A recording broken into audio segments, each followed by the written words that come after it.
کھلے آنکھ صلی اللہ کہتے کہتے، کھلے آنکھ صلی اللہ کہتے کہتے۔ اعوذ باللہ من الشیطان الرجیم، میں اللہ تعالیٰ کی پناہ میں آتا ہوں شیطان مردود سے۔ بسم اللہ الرحمن الرحیم، اللہ کے نام سے شروع جو نہایت مہربان رحم والا۔ والذین آمنوا باللہ ورسلہ ولم يفرقوا بین احد منہم اولئک سوف یؤتیہم اجورہم۔ اور وہ جو اللہ اور اس کے سب رسولوں پر ایمان لائے اور ان میں سے کسی پر ایمان میں فرق نہ کیا، انہیں ان قریب اللہ ان کے ثواب دے گا۔ وَكَانَ اللَّهُ غَفُورًا رَحِيمًا، اور اللہ بخشنے والا مہربان ہے۔ يَسْأَلُكَ أَهْلُ الْكِتَابِ أَن تُنَزِّلَ عَلَيْهِمْ كِتَابًا مِّنَ السَّمَاءِ فَقَدْ سَأَلُوا مُوسَىٰ أَكْبَرَ مِن ذَلِكَ فَقَالُوا أَرِنَا اللَّهَ جَهْرَةً فَأَخَذَتْهُمُ الصَّاعِقَةُ بِظُلْمِهِمْ۔ اے محبوب، اہل کتاب تم سے سوال کرتے ہیں کہ ان پر آسمان سے ایک کتاب اتار دو، تو وہ تو موسیٰ سے اس سے بھی بڑا سوال کر چکے کہ بولے ہمیں اللہ کو علانیہ یعنی ظاہر کر کے دکھا دو، تو انہیں کڑک نے آ لیا ان کے گناہوں پر۔ ثم اتخذوا العجل من بعد ما جاءتهم البينات فعفونا عن ذلك، پھر بچڑا لے بیٹھے بعد اس کے کہ روشن آیتیں ان کے پاس آ چکی، تو ہم نے یہ معاف فرما دیا۔ وآتينا موسى سلطانا مبينا، اور ہم نے موسیٰ کو روشن غلبہ دیا۔ ورفعنا فوقهم الطور بميثاقهم وقلنا لهم ادخلوا الباب سجدا وقلنا لهم لا تعدوا في السبت وأخذنا منهم ميثاقا غليظا۔ پھر ہم نے ان پر طور کو اونچا کیا ان سے عہد لینے کو، اور ان سے فرمایا کہ دروازے میں سجدہ کرتے داخل ہو، اور ان سے فرمایا کہ ہفتہ میں حد سے نہ بڑھو، اور ہم نے ان سے گاڑھا یعنی پختہ عہد لیا۔ فبما نقضهم ميثاقهم وكفرهم بآيات الله وقتلهم الأنبياء بغير حق وقولهم قلوبنا غلف، تو ان کی کیسی بد عہدیوں کے سبب ہم نے ان پر لعنت کی، اور اس لیے کہ وہ آیات الہی کے منکر ہوئے اور انبیاء کو ناحق شہید کرتے، اور ان کے اس کہنے پر کہ ہمارے دلوں پر غلاف ہیں۔ بل طبع اللہ علیہا بکفرہم فلا یؤمنون الا قلیلا، بلکہ اللہ نے ان کے کفر کے سبب ان کے دلوں پر مہر لگا دی ہے، تو ایمان نہیں لاتے مگر تھوڑے۔ وبکفرہم وقولہم علی مریم بہتانا عظیما، اور اس لیے کہ انہوں نے کفر کیا اور مریم پر بڑا بہتان اٹھایا یعنی باندھا۔ وقولہم انا قتلنا المسیح عیسی ابن مریم رسول اللہ، اور ان کے اس کہنے پر کہ ہم نے مسیح عیسیٰ بن مریم اللہ کے رسول کو شہید کیا۔ وما قتلوه وما صلبوه ولكن شبه لهم، اور ہے یہ کہ انہوں نے نہ اسے قتل کیا اور نہ اسے سولی دی، بلکہ ان کے لیے اس کی شبیہ یعنی شکل و صورت کا ایک بنا دیا گیا۔ وَإِنَّ الَّذِينَ اخْتَلَفُوا فِيهِ لَفِي شَكٍّ مِّنْهُ، اور وہ جو اس کے بارے میں اختلاف کر رہے ہیں ضرور اس کی طرف سے شبہ میں پڑے ہوئے ہیں۔ مَا لَهُم بِهِ مِنْ عِلْمٍ إِلَّا اتِّبَاعَ الظَّنِّ وَمَا قَتَلُوهُ يَقِينًا، انہیں اس کی کچھ بھی خبر نہیں مگر یہی گمان کی پیروی، اور بے شک انہوں نے اس کو قتل نہ کیا بل رفعه اللہ الیہ بلکہ اللہ نے اسے اپنی طرف اٹھا لیا، وکان اللہ عزیزا حکیما اور اللہ غالب حکمت والا ہے۔ صدق اللہ العظیم۔ سبحان اللہ سبحان اللہ، صلو علی الحبیب صلی اللہ تعالی علی محمد صلی اللہ علیہ وسلم۔ اللہ کریم اپنے انبیاء کرام علیہم السلام کے دشمنوں کو ذلیل اور غارت اور تباہ و برباد کر دیتا ہے۔ یہاں بھی جو آیت مبارکہ آپ نے سنی ہے کہ جب حضرت جناب عیسیٰ علیہ السلام کو سولی دینے کا ارادہ کیا بدبخت لوگوں نے، تو اللہ کریم نے آپ کو آسمان پر اٹھا لیا، اور وہ جو شخص یہ سارا پلان دینے والا تھا اس پر اللہ تبارک و تعالیٰ نے جناب عیسیٰ علیہ السلام کی شباہت ڈال دی، یعنی دکھنے میں وہ حضرت عیسیٰ علیہ السلام کی طرح لگنے لگ گیا۔ تو قوم نے اسے، پھر انہی لوگوں نے اسے ہی پکڑ کر سولی چڑھا دیا، اور وہ اپنے بد انجام کو پہنچ گیا۔ اللہ تبارک و تعالیٰ ہم سب کو عافیت اور سلامتی عطا فرمائے، اور انبیاء کرام علیہم السلام کا ہمیشہ ادب کرنے والا، احترام کرنے والا، اور ان کی تعلیمات پر چلنے والا، عمل کرنے والا بنائے۔ ان اللہ عزیز حکیم، بے شک اللہ غالب حکمت والا ہے۔ سبحان اللہ۔ اللہ تبارک و تعالی ہم سب پر اپنا فضل اور کرم فرمائے، آمین بجاہ طہ و یاسین علیہ وعلی آلہ افضل الصلوات والتسلیم۔ آج کے پروگرام کا عنوان ہے پروفیشنل ایتھکس۔ یوں کہہ لیجئے کہ کام کاج کرنے کا طریقہ سلیقہ، یہ آسان الفاظ کے اندر اس کو یوں آپ سمجھ سکتے ہیں، پروفیشنل ایتھکس کو، ٹھیک ہے جی؟ تو اس کو انشاءاللہ آج ہم بیان کریں گے، انشاءاللہ ہم آپ کی کالز کو اور آپ کے میسیجز کو اپنے پروگرام کا حصہ بنائیں گے۔ آئیے ابھی پروگرام کے اندر کلام شامل کرتے ہیں۔ صلو علی الحبیب صلی اللہ تعالی علی محمد۔ جبھی میری ہو سنگے در تمہارا یا رسول اللہ، جبھی میری ہو سنگے در تمہارا یا رسول اللہ، جبھی میری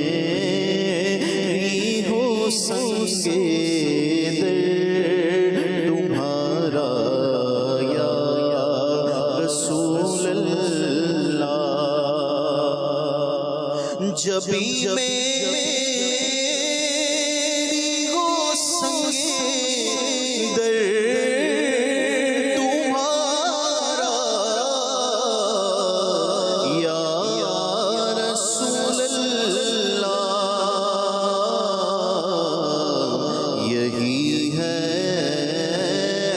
ایک جینے کا سہارا یا رسول اللہ، یہی ہے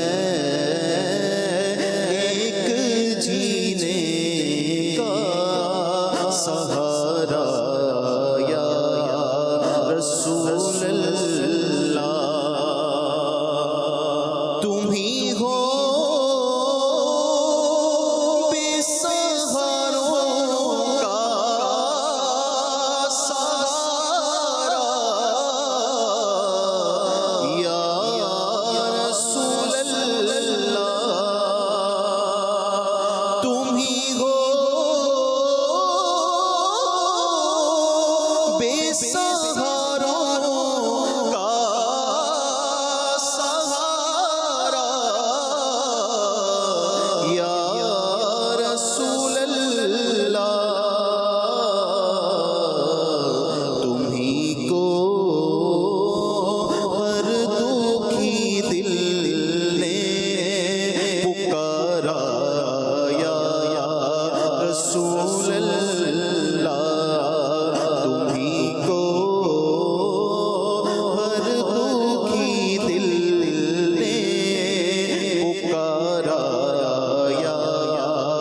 رسول اللہ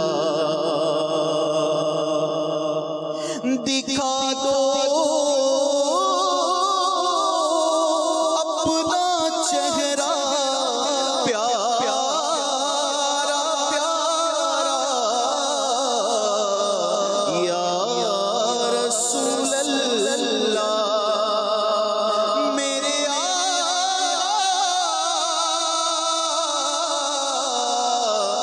میرے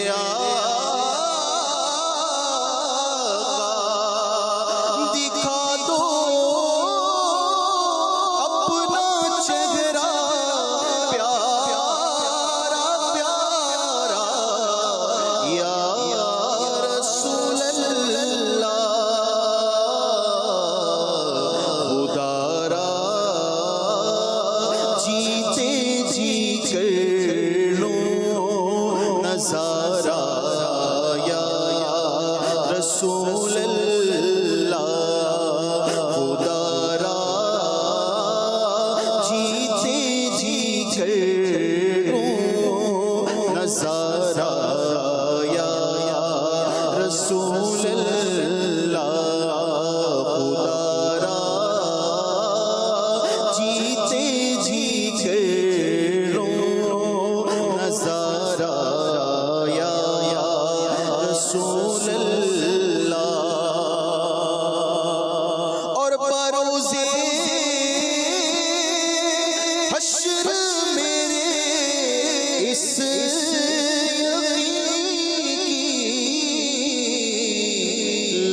لاج رکھ لینا بروزے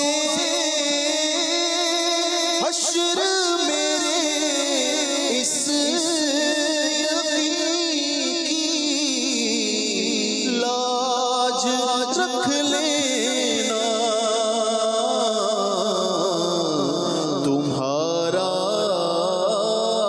ہوں تمہارا ہوں تمہارا یا رسول اللہ تمہارا ہوں تمہارا ہوں تمہارا یا رسول اللہ تمہارا ہوں تمہارا ہوں تمہارا یا رسول اللہ غلام احمد مختار یوں پہچان جائیں گے غلام احمد مختار یوں پہچان جائیں گے ہوگا حشر میں بھی ان کا نعرہ یا رسول اللہ کہ ہوگا حشر میں بھی ان کا نعرہ یا رسول اللہ کہ ہوگا حشر میں بھی ان کا نعرہ یا رسول اللہ زمانہ چھوٹ جائے روٹ جائے کچھ نہیں پرواہ زمانہ چھوٹ جائے روٹ جائے کچھ نہیں پرواہ نہ چھوٹے ہاتھ سے دامن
سبحان اللہ سبحان اللہ. اللہ تعالیٰ ہم سب کو نبی پاک صاحب الاولاق صلی اللہ علیہ وسلم کی شفاعت نصیب فرمائے اور پیارے آقا صلی اللہ علیہ وسلم کے دربار فائز الانوار کی حاضری بھی اللہ کریم ہم سب کا مقدر بنائے. آمین آمین بجاہ طہ و یاسین.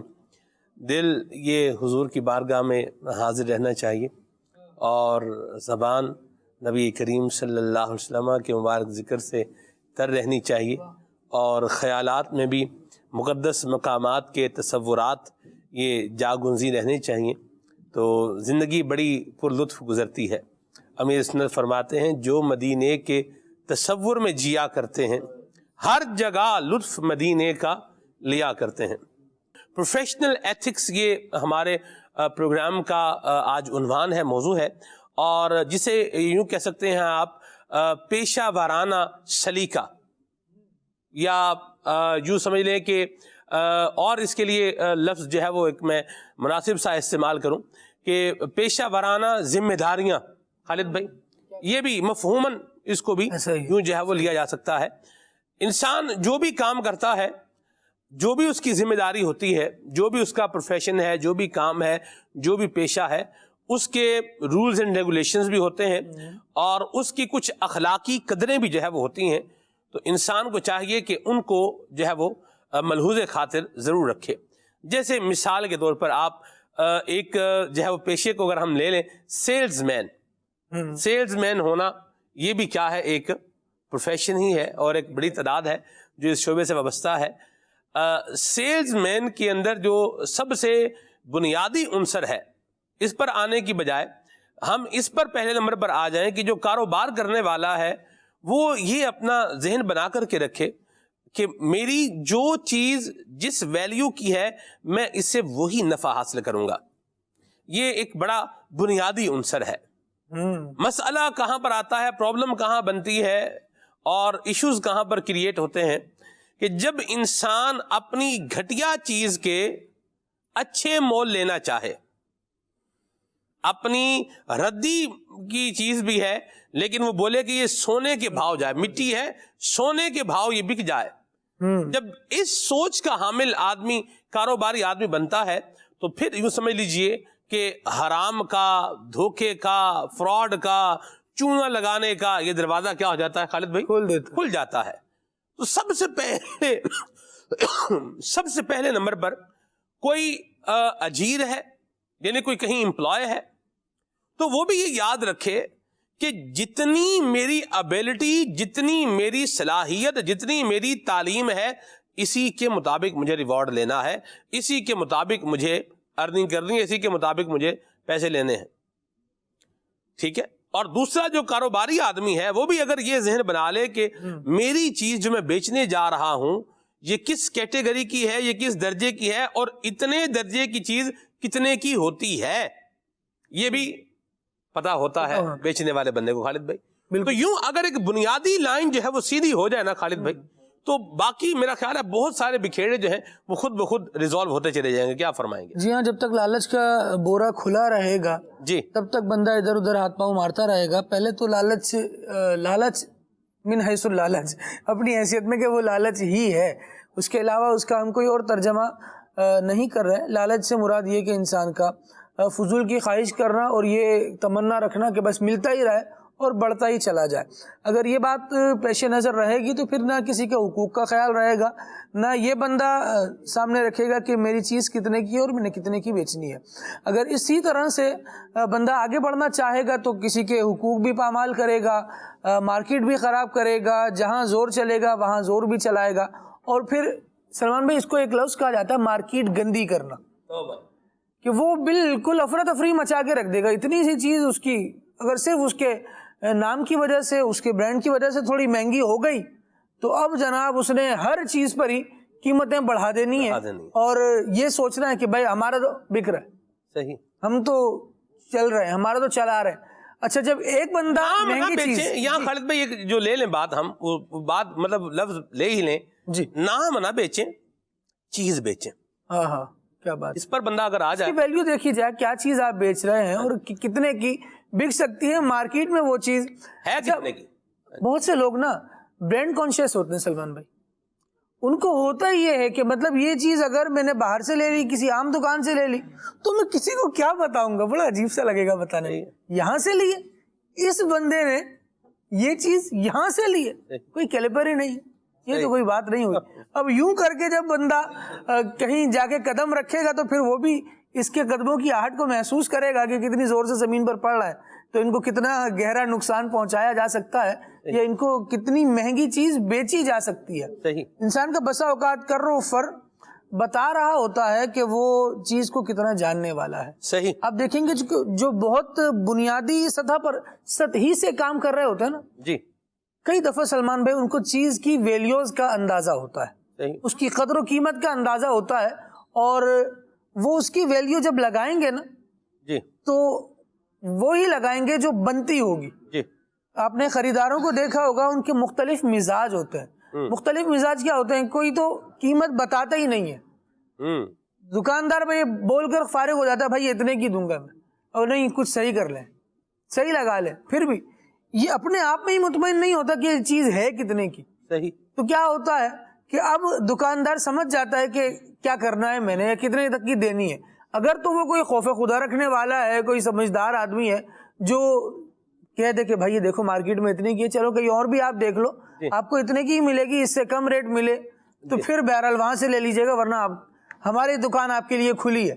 تو یہ ایک وہ ہے کہ خدا خوفی کا تھوڑا سا عنصر ہے یہاں, اور یہ کسی کو لوٹنے کھسوٹنے کے لیے نہیں بیٹھا ہوا. واہ واہ. اگر یہ لوٹنے کے لیے بیٹھا ہو تو پتہ چل جاتا ہے کہ جہاں آپ سامنے والا کوڑا ہے اور اب اس پر جو لکھنا ہے لکھ دو, تو وہ بھی لکھ کر فارغ ہو جاتا ہے, اور اگلا بھی جا کر کہتا ہے کہ ہم نے تو فلاں جگہ سے فلاں چیز اتنے کی لی تھی. تو پھر وہ ظاہر ہے اس طرح سے پھر مارکیٹ خراب ہو رہی ہوتی. درست فرمایا, یہ بات بھی ہے. اس کا ایک دوسرا پہلو بھی ہے جی ضرور.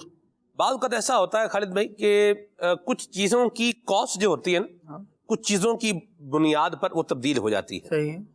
تو اس کی یہ ایک اپنی جگہ پر الگ بات ہے, اس کی الگ ویلیڈیٹی ہے, اس کا الگ جو ہے وہ ویلڈ ہونا ہے, اپنی جگہ پر ہے, ایک بات ہے. پھر دوسری بات خالد بھائی یہاں پر یہ بھی ہے کہ وہ کہتے ہیں نا کہ سستا روئے بار بار اور مہنگا روئے ایک بار. یہ بھی ہوتا ہے کہ آپ اگر کسی جن کی شہرت ہوتی ہے وہ اپنی چیزوں کی کوالٹی کو بھی مینٹین رکھتے ہیں, اگر اس اعتبار سے بندہ ایک چیز جو ہے وہ لے رہا ہے کہ مجھے بار بار فخر و تفاخر کی نیت نہیں ہے, ہر بندے کی اس طرح کی نیت نہیں ہوتی, بہرحال جن کی ہے وہ غلط ہے. اور ایک اس کا یہ بھی میں ایک پہلو بیان کر رہا ہوں تاکہ ایک بات جو ہے وہ بیلنس طریقے کے ساتھ آگے بڑھتی رہے. تو یہ ہے کہ یار یہ چیز خرید لوں گا تو پھر یہ کیا ہے, یہ چلتی رہے گی, اور اگر یہ خریدوں گا تو پتہ ہے دوبارہ جو ہے نا پھر خریدیں. جیسے انرجی سیور ہے جی, آپ جو سرکٹ ملتا ہے ایک اس کا وہ بھی ایک ہوتا ہے مارکیٹ میں بکی رہا ہوتا ہے, وہ آپ لے لیں گے, اس کی روشنی بھی ڈم ہو جائے گی, خرابی کے چانس بھی کیا ہیں زیادہ ہیں. اور یہی اگر آپ نے پراپر ایک اچھا جو ہے وہ لے لیا ہے تو وہ سالوں سال بھی چلتے ہیں, اس طرح کے بھی ہوتے ہیں. تو یہ ایک اپنی جگہ پر ہے. ہمارا جو ایک مین پوائنٹ ہے, وہ جو مین نقطہ ہے وہ یہ ہے کہ کوئی بھی پیشہ ہے جس میں سے ابھی ہم نے تجارت کو لیا ہے, خرید و فروخت کو لیا ہے, اور اس کے ساتھ ساتھ امپلائی ہونے کو لیا ہے, امپلائمنٹ کو جو ہے وہ لیا ہے. ہر بندہ اپنا ذہن بنائے. یوں ہی ایک اور اس کی ایک ڈائمینشن بنتی ہے, جو کنزیومر ہے خالد بھائی وہ بھی ذہن بنائے. مجھے پتا ہے کہ یہ پیالہ جو ہے یہ 1 روپے کا نہیں ہے. اب میں یہ سوچ رہا ہوں یار میں نے تو یہ 1 روپے کا ہی لینا ہے, ہو سکتا ہے 1 روپے کا بھی مل جائے, لیکن پھر وہ چوری کا ہوگا. تو جو خریدنے والا ہے نا, کنزیومر ہے, یہ بھی دکاندار کو لوٹنے کی نیت سے دکان پہ نہ جائے کہ میں کیا کر کے آؤں گا, مطلب صفایا پھیر کے آ جاؤں گا, یا میں دکاندار کو چونا لگا کے آ جاؤں گا. اپنی جو انٹینشنز ہیں, جو ارادے ہیں, جو نیتیں ہیں, ان کو درست کرنے کی بہت کیا ہے ضرورت ہے. بالکل ایسا ہے. اور اس کا جو ایک نقصان ہوتا ہے وہ یہ ہے, جیسے مثال کے طور پر بات تو خالد بھائی جی, بڑی مہنگی چیز اونے پونے داموں میں خرید کر سمجھ رہے ہوتے ہیں کہ ہم نے بڑا تیر مار دیا. یوں ہی ہوا, ایک شخص نے ایک مہنگا موبائل جی سستے میں خرید لیا. ٹھیک ہے. بندہ اس کو مارکیٹ میں ملا, کپڑوں کی مارکیٹ میں کہیں پر. اس نے کہا کہ میں کپڑے لینے آیا تھا, تو میرا جو ہے نا وہ, یہ فیکٹ بیسڈ بات بتا رہا ہوں آپ کو, اور جس پر بیتی ہے شاید اس نے بتائی ہے یا ایک واسطے سے مجھ تک پہنچی ہے. ٹھیک. تو کیا ہوا, یہ موبائل ہے, یہ بیچنا ہے, یہ آپ دیکھ لیں, آپ تسلی کر لیں, موبائل ہے بڑا اچھا ہے, تو میرے یہاں پیسے گم گئے ہیں, تو آپ یہ کریں, یہ لے لیں, اتنے میں لے لیں آپ. اس نے بھی کہا کہ یار یہ تو موبائل جو ہے وہ 16,000 روپے کا ہے, 5,000 روپے میں مل رہا ہے, چلو ٹھیک ہے لے لیتے ہیں. وہ اگرچہ کپڑا مارکیٹ میں وہ بھی کپڑا ہی لینے آیا ہو, لیکن موبائل مل رہا ہے. موبائل اس نے کیا کیا, جس نے 5,000 روپے دے کے وہ موبائل لے لیا. جس نے 5,000 روپے لیے وہ یوں غائب ہوا جس طرح کہتے ہیں کہ گدھے کے سر سے سینگ, وہ جناب غائب ہو گیا. اب اس نے کیا کیا, اس نے موبائل جو ہے نا وہ تھوڑا غور سے دیکھا, کھولا, تو وہ ڈمی موبائل تھا. اوریجنل موبائل تھا, بلکہ کیا تھا, ڈمی موبائل تھا. وہ ڈمی موبائل کیا ہوتا ہے, ڈمی موبائل اوریجنل موبائل نہیں ہوتا, آسان الفاظ میں اصلی موبائل نہیں ہوتا, بس ایسے ہی وہ سمجھ لے کہ انہوں نے دکھانے کے لیے لکھا. شباہت اس کی موبائل کی طرح کی ہوتی ہے, نظر موبائل کی طرح آ رہا ہوتا ہے. وہ کہتے ہیں نا ہر چمکتی چیز سونا نہیں ہوتی. 5,000 روپے بھی گوائے. کوئی غالباً عید کی شاپنگ کرنے گئے تھے, وہ عید کا جوڑا وہ بھی وہاں رہ گیا, اور اوپر سے ڈمی موبائل. اب یہ کیا ہے, اس سے گھر کے بچے ہی کھیل سکتے ہیں, اور تو اس کا کوئی حل نہیں ہو سکتا. یوں ہی اس کا ایک اور نقصان کہ بہت مہنگی چیز اگر سستی مل رہی ہے, جس سے موبائل کو ہی آپ لے لیں, موٹر سائیکل کو لے لیں. اب وہ کیا ہے, موبائل چوری کا موبائل ہے. تو آج کل موبائل جو ہے نا وہ اگر چوری ہو رہا ہے تو وہ پھر ٹریس بھی ہو جاتا ہے. تو چوری کا موبائل اس کو کسی نے بیچ دیا, اس نے واہ بھائی کیا بات ہے, موبائل مل گیا بھائی, اپنے تو اتنا مہنگا موبائل اتنے میں لے ہی نہیں سکتے تھے, یہ لے لیا. اچھا لے لیا, یوں ہی موبائل آن کیا, کچھ ہی جو ہے وہ دیر کے بعد خالد بھائی بندہ جو ہے وہ ریڈ ہو گئی, اس کے اوپر پکڑا گیا. اب وہ کسی بہت بڑے آدمی کا موبائل جو ہے نا وہ کسی نے چرایا تھا, چھین لیا. سنیچر بھی چھیننے والے بھی ہوتے ہیں. اب اس نے کیا کیا, اس نے بیچا ہوگا, چلتے چلاتے اس کے پاس آیا ہوگا, اب یہ چوری کے الزام میں دھر لیا گیا. اور چوری کیا نہیں اس نے, لیکن چوری کا سامان لینے والا کم از کم اس کے بتی بلنک کر رہی ہوتی ہے, وہ نشان دے رہی ہوتی ہے کہ یہ خرید رہا ہے, یہ چوری کا مال خرید رہا ہے, کچھ تو گڑبڑ ہے, کچھ تو گڑبڑ ہے. مطلب ہو رہا ہوتا ہے, بندے کو احساس ہو جاتا ہے. یہ رہتا بات ہے, بندہ اس ضمیر کی آواز کو, اس سگنل کو جو بلنک کر رہا ہے, اس کو بندہ فراموش کر دے. اس طرح کے کام نہیں کرنے چاہیے. یہ نیت, یہ ارادہ کہ میں نے دکان پر آنے والے ہر آدمی کو لوٹ لینا ہے اور گنجے کو کنگھی بیچ دینی ہے, گنجے کو کنگھی بیچ دینی ہے, یہ اب جو کسی کی ضرورت نہیں ہے, یہ اس کو مطلب تھما کے بھیج دینا, یہ بھی ایک مطلب بات ہے کرنے والی ہے. کوئی عقل شعور بندہ اس سے جو ہے وہ کام لے, مہربانی کرے. تو جو جس کی جو ضرورت ہے اس کو وہی جو ہے وہ دینا چاہیے, اور جو لینے والا ہے وہ بھی دکاندار کو لوٹنے کے لیے نہ آئے, چیزیں چوری کرنے کے معاملے میں بھی جو ہے وہ نہ آئے, اور اپنے سچے اور اچھے مسلمان بن کر بندہ زندگی گزارے. خالد بھائی بات اسی لیے ہو جاتی ہے. اور جس میں جو صلاحیت نہیں ہے وہ اس امپلائمنٹ پہ اپنے آپ کو پیش نہ کرے. بھئی آج کل تو یہ ہے نا, بھی سی وی ڈال دو بھائی, بھی کیمرہ مین کی جاب مطلب ایک ویکینسی آئی ہے فلاں ادارے میں, چلیں جناب ڈال دیں. رائٹر کی جاب آئی ہے, چلیں کیا کر دیں, ڈال دیں. یوں ہی خالد بھائی یہ بھی ایک تجربہ ہوا, کس نے کہا جی بڑے رائٹر ہیں, بڑا یہ ہے, بڑا وہ ہے, بڑا ایسے ہے, بڑا ویسے. تو یوں مجھ سے بھی ایک وہ ان کی سیٹنگ جو ہے وہ کروائی گئی. میں نے انہیں کہا, میں نے کہا آپ اس عنوان پر آپ مجھے تقریباً 7 سے 8 سطریں لکھ دیں آپ مجھے. تو بندے کے جو ہے وہ چہرے کی ہمائیاں اڑ گئیں. تو میں نے کہا آپ پریشان نہ ہو, بندے کو بالکل ایزی کیا, ریلیکس کیا. ہم نے بھی ٹیسٹ دیے ہوئے ہیں خالد بھائی جی, ٹیسٹ جو ہے وہ مختلف شعبہ جات میں ہم نے بھی دیے ہوئے ہیں. ٹھیک ہے, مرکات کی باتیں پڑھ کے ہم نے بھی جو ہے وہ سنائی ہوئی ہے. میں بھی گیا تھا ہمارے ایک شعبے میں ٹیسٹ دینے کے لیے, تو مجھے انہوں نے کہا بھی مرکات لے کر آ جائیں. میں وہ مرکات ملا علی قاری رحمہ اللہ کی لے کر کے آ گیا. وہ جناب کھولی اور اس کو پھر پڑھنا جو ہے وہ شروع کر دیا. انہوں نے کہا عبارت پڑھیں جی, عبارت پڑھی, ترجمہ کریں جی. پھر ترجمہ کیا تو پھر اس پر سوال کیا, عبارت وہ جو تھا وہ ہو گیا. تو ٹیسٹ دینے میں بندے کی کیا ایک ٹیسٹ دینے والے پر ایک پریشر ہوتا ہے, اس کا اندازہ مجھے بھی ہاں ہاں اب بندہ اب ایک آیت ان کو میں نے بالکل ریلیکس کیا، آپ بالکل کوئی ایسی ٹینشن والی بات نہیں ہے، کوئی آپ کو ذلیل نہیں کرنا یا کوئی آپ کے ساتھ کوئی اور اس طرح کا برا بیہیویئر نہیں ہے، آپ جو جس کام کے لیے تشریف لائے ہیں آپ مجھے یہ 6-7 سطریں لکھ دیں اس کے اوپر، یا 8-10 میں نے کہا ہوگا لکھ دیں، ان سے 5 سطریں نہیں لکھی گئیں اس کے اوپر، اس عنوان کے اوپر، اور بندہ کیا ہے؟ رائٹر، لکھاری ہے، کیا کمال لکھاری ہے جی۔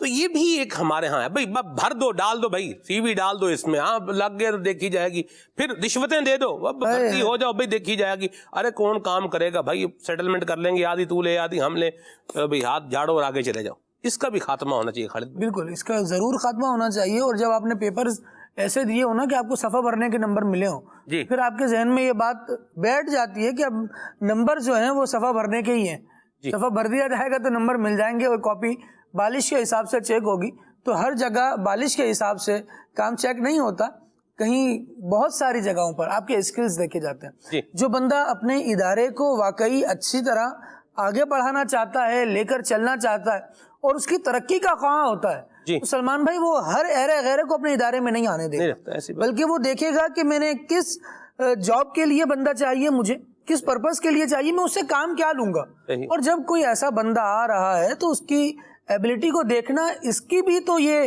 ایتھکس بنتے ہیں کہ یہ دیکھے کہ آپ کسے رکھ رہے ہیں اور جاب کے لیے رکھ رہے ہیں، صحیح طرح پرکھے، اور یہ میرے کام ہی نہیں آ سکے گا۔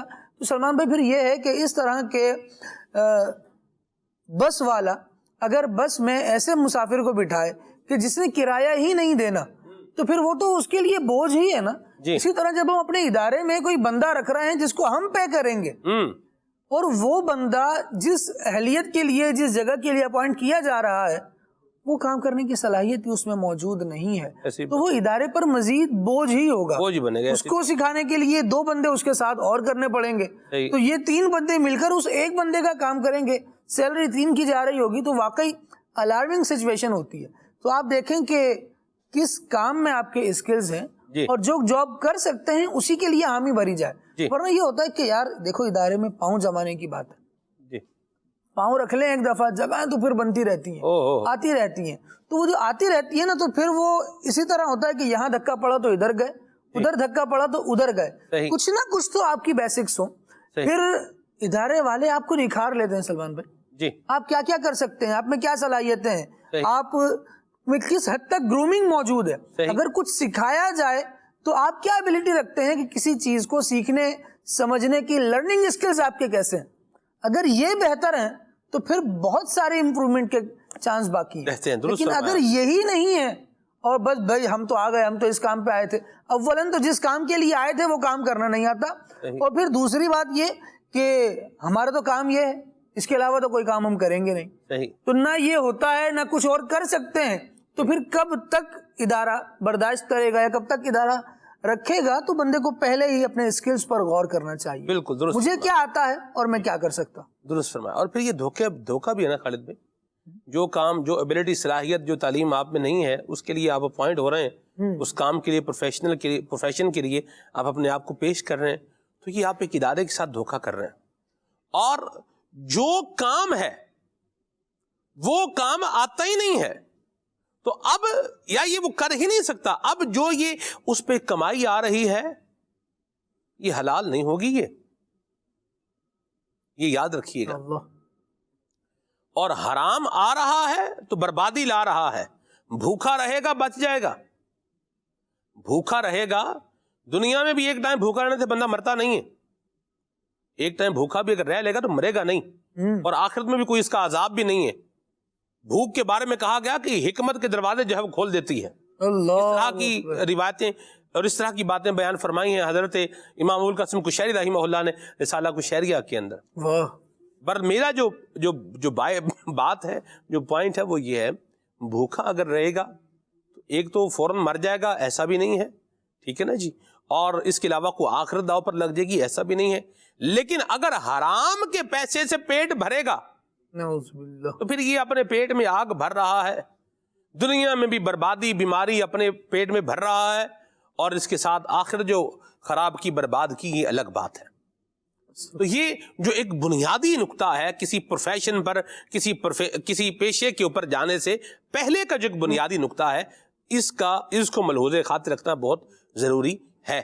آج کل جعلی سرٹیفکیٹس مل جاتے ہیں. یہ ایک بات کہی جاتی ہے کہ جو بوڑھا داند ہے نا اس کے اگر سین کاٹ دیے جائیں تو وہ بچڑا نہیں بنتا. یاد رکھنے کی بات ہے. تو اسی طرح جو بندہ جس کی تعلیم جو ہے وہ نہیں ہے اور وہ سرٹیفکیٹ لے لے, سرٹیفکیٹ بہت مل جاتے ہیں اور اس پر تبصرے کی حاجت نہیں ہے, لیکن یاد رکھیے کہ کیا سرٹیفکیٹ سے آئی ہوئی ایجوکیشن اگر مجھے کہیں پر بیٹھ کر پروو کرنی پڑ جائے تو کیا میں وہ کر پاؤں گا؟ اس کا بھی خالد بھائی ایک تجربہ کسی نے بتایا کہ کسی کی سی وی دیکھی, سی وی دیکھی تو اسے لگا کہ بھائی بہت ذہین آدمی ہے, اس کو بلا لیا. اچھا بلایا, پھر سی وی کو دوبارہ بغور دیکھا, چیک کیا تو میٹرک بندے نے کیا ہے سن 2004 کے اندر اور ایف اے اس نے کیا ہے سن 2002 کے اندر. کبھی کبھی غلط پیسٹ ہو جاتا ہے. اچھا چلے آپ بولیں کہ یہ ہو سکتا ہے کہ یہ لکھنے میں غلطی ہو گئی ہو. اب سرٹیفکیٹ جب دیکھے گئے تو لکھنے میں غلطی نہیں تھی, وہ سرٹیفکیٹ ہی وہ بتا رہا تھا کہ میٹرک بندے نے 2 سال بعد کیا اور ایف اے 2 سال پہلے کر لیا ہے. وہ کہتے ہیں جھوٹ کے پاؤں نہیں ہوتے. تو اس سے بھی اپنے آپ کو بچائیں. یا اللہ, جو تعلیم نہیں ہے وہ نہیں ہے, جو نہیں آتا وہ نہیں آتا. ہاں اس کو سیکھا جا سکتا ہے, اس پہ وہ نہیں ہے, قدغن نہیں ہے, سیکھ سکتے ہیں. لیکن جاب کے لیے کسی ادارے کے اندر بھرتی ہونے کے لیے جعلی سرٹیفکیٹ جو ہے وہ لے لینا یہ بھی درست بات نہیں ہے. اللہ تبارک و تعالی ہم سب کو جو ہے وہ عافیت اور سلامتی عطا فرمائے. یہ تو تھا پروفیشن پر آنے کے لیے. جی, پروفیشنل بننے کے لیے کوئی پیشہ ور آدمی آپ نے بننا ہے, کوئی پیشہ اختیار کرنا ہے تو اس کے لیے یہ بنیادی چیزیں ہیں, ان کو ملحوظ خاطر رکھیں. اور اب یہ ہے کہ بندہ پروفیشنل بن گیا ہے, کسی پیشے پر آ گیا ہے, اپنی صلاحیت اپنی جو ہے ابیلٹی کے مطابق اس کو کوئی جو ہے وہ جاب مل گئی ہے. تو اب جو ایتھکس ہیں اس میں سب سے پہلی چیز جو میٹر کرتی ہے وہ یہ ہے کہ بندہ اپنا یہ ذہن بنا کر کے رکھے کہ میں اپنی وجہ سے اپنے ادارے کا نقصان نہیں ہونے دوں گا. یہ لائلٹی اور یہ وفاداری جو ایک ادارے کے ساتھ, جس کے ساتھ انسٹیٹیوٹ کے ساتھ آپ وابستہ ہیں, جس بندے کے ساتھ وابستہ ہیں, جہاں پر بھی کوئی نوکری کر رہے ہیں, یہ اس کی ڈیمانڈ ہے خالد بھائی. بالکل. لوگ ورنہ کیا کرتے ہیں کہ اپنے فائدے کی وجہ سے دوسرے کے معاملے کو کیا کر دیتے ہیں, گول کر دیتے ہیں. تو اس کا بھی خیال رکھنا بہت ضروری ہے. بہت سارے کاموں میں سلمان بھائی ایسا ہوتا ہے کہ جو انویسٹر ہوتا ہے نا وہ پورا ڈیپینڈنٹ ہوتا ہے اس پر جو اس کا ورکر ہے. جی, ایک شخص ملے مجھے سلمان بھائی, انہوں نے بتایا کہ وہ بیرون ملک سے آئے تھے اور وہاں پر اچھا بھلا بزنس تھا. وہ چھوڑ کر جب آئے تو یہاں ٹیکسی چلا رہے تھے. ٹیکسی میں میری ان سے ملاقات ہوئی. میں نے پوچھا کہ کیا کیا کرتے رہے. پھر انہوں نے بتایا کہ میرا اس طرح سے ایک اپنی بیکری تھی اور یوں تھا, تو سوچا کہ واپس جب پاکستان آؤں گا تو یہ کام کر لوں گا. اچھا ہوا. پھر کیا کیا آپ نے, شروع کیا؟ ہاں جی شروع کیا تھا, لیکن جو بندے میں نے رکھے نا وہ بندے بہت ذائقہ تھا, ٹیسٹ تھا ان کے ہاتھوں میں اور کمال کی بناتے تھے جو چیز بناتے تھے. لیکن ہر روز ان کی نئی ڈیمانڈ ہوتی تھی. کوئی ملنے آیا ہے ان سے تو ان کا کھانے کا جتنے دن رکنا ہے, رہائش کا, وہ سارا کا سارا خرچہ میرے اوپر ہوتا تھا. اس کی ڈیمانڈ یہ ہوتی تھی, بھائی دیکھیں آپ کا جو بزنس رن کر رہا ہے نا وہ میرے ہاتھوں کی وجہ سے کر رہا ہے, کیونکہ میرے ہاتھوں میں ٹیسٹ ہے. آپ اگر میرے مہمان کو نہیں رکھ سکتے تو ٹھیک ہے, میں آپ کے پاس کام نہیں کر سکتا. تو وہ ایک وقت تک تو انہوں نے کہا یار وہ مجھے یوں بلیک میل کرتے رہے اور میں ہوتا رہا. پھر بالآخر یہ ہوا کہ میں نے بند ہی کر دی اپنی بیکری اور پھر وہ بھی فارغ ہو گیا. ہمارے پاس تو کچھ تھوڑے بہت پیسے تھے تو ہم دوسرا کام ایک کر ہی رہے ہیں, لیکن وہ بالکل فارغ ہو گیا. جو اپنا فائدہ چاہ رہا تھا نا, ہو سکتا ہے اس کو بھی کہیں جاب مل گئی ہو.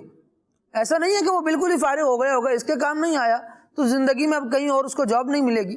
لیکن امپریشن کیا بنا ہائے ہائے، امیج کیا ڈرا ہوا، اور ایک وہ بندہ جو جس کے ساتھ آپ رہتے اور اپنے جائز فائدے رکھتے، لویلٹی کے ساتھ آپ آگے رہتے، اس کے ساتھ لگے رہتے، تو ہو سکتا تھا کہ مستقبل میں آپ کو بہت سارے فوائد ملتے اور بہت سارے اچھے نتائج ملتے، اور آپ کی وجہ سے، آپ جس کی برانڈ کا نام آپ کی وجہ سے چل رہا ہے، وہ کیوں نہیں آپ کے ساتھ کوآپریٹ کرتا؟ ایسی بات. لیکن جب آپ یہ سمجھیں کہ اب تو اونٹ پہاڑ کے نیچے ہے اور میں جتنا دبانا چاہوں دبا سکتا ہوں، تو چوئنگم یا وہ کہتے ہیں کہ ربڑ جو ہوتی ہے نا، ایک حد تک کھینچتی ہے سلمان. ایسی بات. سپرنگ ہے نا جی، وہ ایک حد تک دبتا ہے، جی ہاں، دباتے جائیں گے دبتا جائے ایسا گا. ہی ہے، ہر چیز کی کوئی نہ کوئی حد ہے. اسی طرح کہا جاتا ہے برداشت کی بھی ایک حد ہے. حد ہوتی ہے. صحیح. جب وہ حد ختم ہو جائے گی تو پھر بندہ کیا کرے گا؟ صحیح. وہ کتنا اپنے اوپر قرض لے گا، کتنا نیچے دبے گا، بالآخر بندہ وہ ایسا کام چھوڑ ہی دے گا جس میں اس کو نقصان ہو رہا ہے. آپ دیکھیں اسپرنگ کو دباتے ہیں نا خالد بھائی، تو وہ دبتا جاتا ہے، لیکن پھر جب وہ چھوٹتا ہے نا، ہاں بہت دور پھینک. پھر وہ کہاں بندہ کہاں جاتا ہے اور پھر حال کیا ہوتا ہے، یہ پھر اگلی بات ہے. اس کا بھی خیال رکھیں. اور یہاں ایک اور بڑی اہم بات جو ہے وہ ہم کریں خالد بھائی. سلمان بھائی، نگرانی شورا کا ایک جملہ میں یہاں کوٹ کرنا چاہوں گا. نگرانی شورا نے ایک موقع پر ارشاد فرمایا کہ آپ ادارے کی ضرورت بن جائیں، ادارہ آپ کی ضرورتیں پوری کر دے گا. لیکن اگر آپ اس طرح سے ادارے کے ساتھ بیہیو کر رہے ہیں کہ آپ کو ادارے کی کوئی ضرورت نہیں ہے، تو پھر ادارہ کیسے آپ کو ساتھ لے کر چل سکتا ہے؟ آپ کو ادارے کی ضرورت نہیں ہے تو پھر جاب کیوں کر رہے ہیں؟ آپ اپنا ادارہ بنا لیجئے. یوں ایک بات سمجھانے کے لیے کہی جا رہی ہے، اور واقعی سمجھنے جیسی بات ہے یہ کہ ہم کیا کام کر سکتے ہیں، اور کہیں اگر ہمیں کام ملا ہوا ہے، کر رہے ہیں، تو پھر اخلاص کے ساتھ کریں، مخلصی کے ساتھ کریں. سلمان بھائی، ماں باپ کے اپنے بچے پر بہت احسانات ہوتے ہیں جی، ایسے احسانات ہوتے ہیں کہ یہ اس وقت میں اس کو پالتے ہیں جس وقت یہ کچھ کرنے کے قابل نہیں ہوتا. ایسی بات. لیکن جب یہ کچھ کرنے کے قابل ہو جائے اور اس کے بعد آنکھیں دکھائیں نا، تو آپ نے بھی دیکھا ہوگا، ہم نے بھی دیکھا ہے، زمانہ شاہد ہے اس پر، کہ ماں باپ بھی اس بچے کو برداشت نہیں کرتے جس کے ناز اٹھاتے تھے. ایسی بات. تو وہ شخص جو سراسر آپ پر احسان ہی کر رہا ہے، اگرچہ آپ کو آپ کی خدمات کا عوض دے رہا ہے، بلا وجہ آپ پر یوں بھی احسان نہیں ہے کہ آپ کچھ نہ کریں اور آپ کو دیا جا رہا ہو، گھر بیٹھے آپ کو مل رہا، کچھ نہ کچھ آپ بھی کر رہے ہیں. تو گیو اینڈ ٹیک کا معاملہ ہمیشہ وہاں رہے گا جہاں امپلائمنٹ کی بات رہے گی. اگر آپ کہیں خدمت گار ہیں تو اس خدمت کا معاوضہ بھی آپ کو مل رہا ہے. تو ایسا نہیں کیا جائے کہ جناب ہم تو کوئی کسی کام نہیں آئیں گے. بہرحال آپ ہمارے ہر کام آتے رہیں. اگر کسی کا ساتھ دیں گے تو آپ کا ساتھ دیا جائے گا. کسی کی ضروریات پر آپ کھڑے ہوں گے تو آپ کی ضروریات پر بھی کوئی کھڑا ہوگا. لیکن اگر آپ یہ کہیں کہ ہمیں ہی فائدہ ملتا رہے، ہم کسی کو ایک منٹ کا ایکسٹرا فائدہ نہیں پہنچائیں گے، تو پھر آپ کے بارے میں سوچا تو جانا چاہیے. صحیح، ایسی بات ہے. چلیں جی، یہ بھی ایک بات ہو گئی. اور آپ کو امیر اسٹوڈنٹ کا ایکٹیویٹی پیکیج دکھاتے ہیں، آئیے دیکھیے.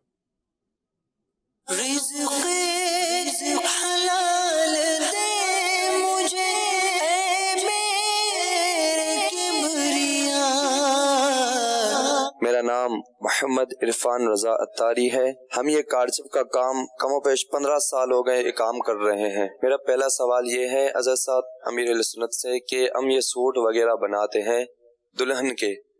ہم نے بزرگوں سے سنا ہے کہ دلہن ایک دفعہ جو یہ سوٹ پہن لے دوبارہ دوسری کوئی اور دلہن کو یہ سوٹ نہیں پہنانا چاہیے. برائے کرم اس کے حوالے سے رہنمائی فرمائے. ہم یہ سوٹ وغیرہ بناتے ہیں، بہت قیمتی قیمت میں ہوتے ہیں. یہ دلہن پہنتی ہے، کہیں یہ اسراف میں تو نہیں آتے؟ اس کا اسلام میں صحیح طریقہ کون سا ہے؟ حضرت صاحب آپ سے ایک سوال ہے. ہم لوگ اتنا مہنگے ترین سوٹ بناتے ہیں، کوئی غریب اپنی بیٹی کے لیے افورڈ نہیں کر سکتا. کیا کوئی غریب آدمی اس کو کرائے پہ لے کے اپنی بیٹی کو اپنی بیٹی کی شادی میں پہنا سکتا ہے؟ آپ کی اس بارے میں کیا رائے ہے؟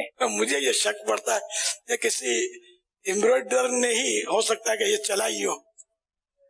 مجھے ایسا شک پڑتا ہے کہ وہی بزرگوں نے منع کیا ہے تاکہ جس کو بھی پہننا ہے دلہن کو تو ہم سے نیا بنوا لے، ورنہ سارا یہ آپس میں پہنتے رہیں گے تو ہمارے پاس کون آئے گا. یہ ایک میرے کو شک ہے، خدا بہتر جانے. تو یہ اس کا کوئی اس میں دم نہیں ہے اس بات میں. ایک دوسرے کے کپڑے تو ہم پہنتے ہی ہیں نا، ویسے بھی کوئی رد نہیں ہے. مال غنیمت میں غیر مسلموں کے جو کپڑے آتے تھے تو صحابہ کرام علیہ مردوان کو پہننے کی اجازت تھی، وہ پہن کر نماز بھی پڑھنے کی اجازت تھی.